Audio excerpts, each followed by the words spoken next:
Hey everyone, it's FinalRound and my name is Jordan. And once again, welcome to the NBA playoffs. Dealt with this all last year. The game ones aren't too bad when it comes to the NBA playoffs because everything's fresh and you can kind of go off of historical data. But as I've mentioned, and I will continue to mention in the NBA playoffs, teams make adjustments over and over, and the next game will not be like the previous games, especially when you have teams moving from home court advantages. Things change.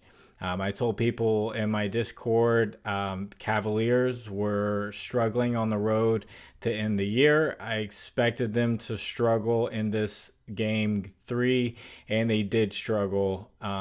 And I was hoping that they could come through and persevere, but the struggles just kept continuing. Hopefully they can make adjustments and flip things for that game four. But once again, NBA playoffs is one of the most difficult things to bet on. I know a lot of people were waiting for the NBA playoffs because the regular season is difficult to bet on with blowouts, but I just kept telling people during the regular season, no, NBA playoffs is very difficult, just because the lines get sharper every single game and teams continue to adjust and they find weaknesses, they find strengths, they watch film extensively. From our perspective, you almost have to foresee the adjustments. So with that being said, I do have a couple of picks for Friday. You will see images that come up on the screen. Those images will be from a data app called Outlier. There'll be a link in the description that'll give you a 7-day free trial for Outlier. And I'm not sure if there's many other people on YouTube who will sit there and tell you NBA playoffs are difficult. Dealt with it all last year. And I'm sure you've seen a lot of other people on YouTube struggling using all this data and stuff like that. And it's just not that easy to bet on. So I've just thrown it out there, been throwing it out there since the beginning of the NBA playoffs. So I'm going to do the best I can with the data that I have. I'm going to stay away from first quarter props for this video because the past few first quarter props that I have picked, the player has gotten in foul trouble in the first quarter and not played their regular minutes in the first quarter. So just have a couple of picks for you guys. I hope you can understand that I'm doing the best I can to help you guys make these bets. So the first one that I see that I like is PJ Washington over 17.5 points plus rebounds at minus 115. So the Mavericks, they won game 2 in LA. They're going to Dallas. When teams play at home, they get momentum when they go on runs and they start making more shots and it builds up. So a guy like PJ Washington, he plays the third most minutes for the Mavericks. His points line is pretty low and he has also been rebounding pretty well. He's been getting 35 plus minutes in games 1 and 2. Line was at 16.5. It got bumped up, so I missed the bump. It could potentially go back down to 16.5. I'm not sure. If you see it there, I would definitely take it. But if you look at those two games and you just look at his last 10 games, he's gone over this in 8 out of the last 10 games. And he does really well. When he scores in bunches and he likes to shoot the three-pointer. And the thought process is here with him playing at home. You obviously get the momentum from scoring, and you can score in bunches, and it showed with that Magic game. I knew someone was going to go off. I was looking at Franz Wagner, his line, but it was just Paolo Banchero. I just could not miss. And the other side of thinking is the away team is going to miss more shots. It's a lot more difficult to make a run on the road because the crowd just gets quiet and you don't get that boost. And the crowd goes crazy whenever you miss a shot. So I feel there's more rebound opportunities for the home team in the playoffs when they're playing much tougher defense. So PJ Washington has been rebounding well, and he has been scoring well. Gone over this 8 out of the last 10 games. I know the regular season games are in there, and they don't matter as much. But I was surprised to see those 2 games that he missed. He played limited minutes because they were both blowouts. So he could have potentially gone over this line 10 out of 10 times if those two games were competitive. So his next pick is going to be Damian Lillard, under 11.5 rebounds plus assist at minus 120. Feel like this line is pretty high for him. Giannis is going to be doubtful, so more likely doesn't play. And whenever Giannis doesn't play, Dame kind of takes the scoring load away, and he doesn't get many assists whenever he is that guy that has to go out there and shoot the ball. He's going to be on the road this time around. I feel like it's going to be tougher for him.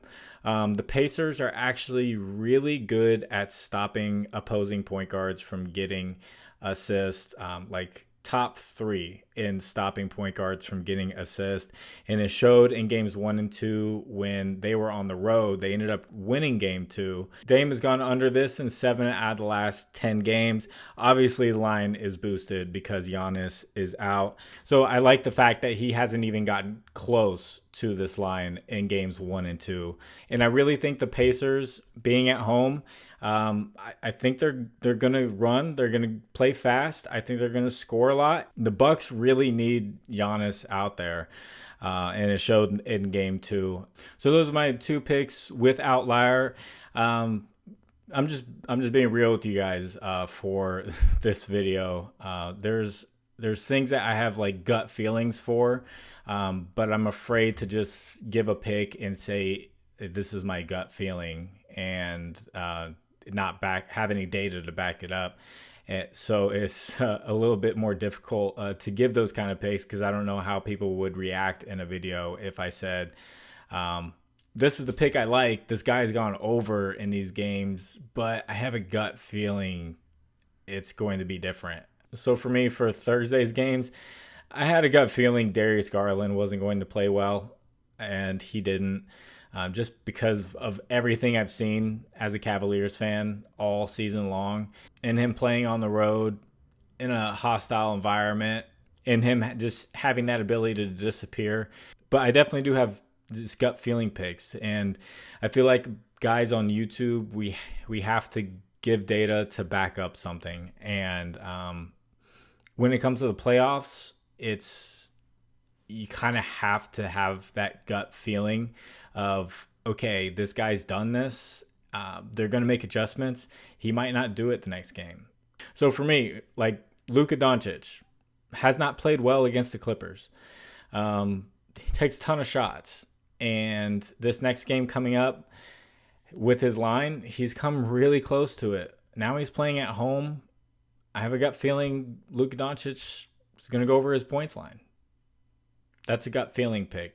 So you guys let me know in the comments, like for real, if you're okay with me potentially giving a pick that would make no sense statistically. And it's just like a gut feeling, just me as a basketball fan type of pick. Let me know what you guys think. I will do a recap of the picks for Thursday. I'm filming this before the Lakers game, so I don't know the outcome of Austin Reeves. But Joel Embiid, I had him over 9.5 first quarter points. He had 6. He needed 2 more baskets. He got in foul trouble with the dumbest fouls, man.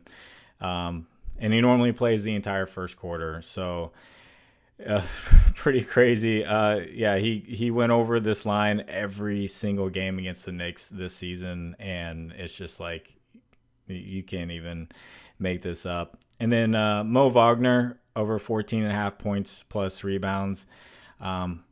Honestly went back and forth with this one if I should just go with rebounds or add in his points.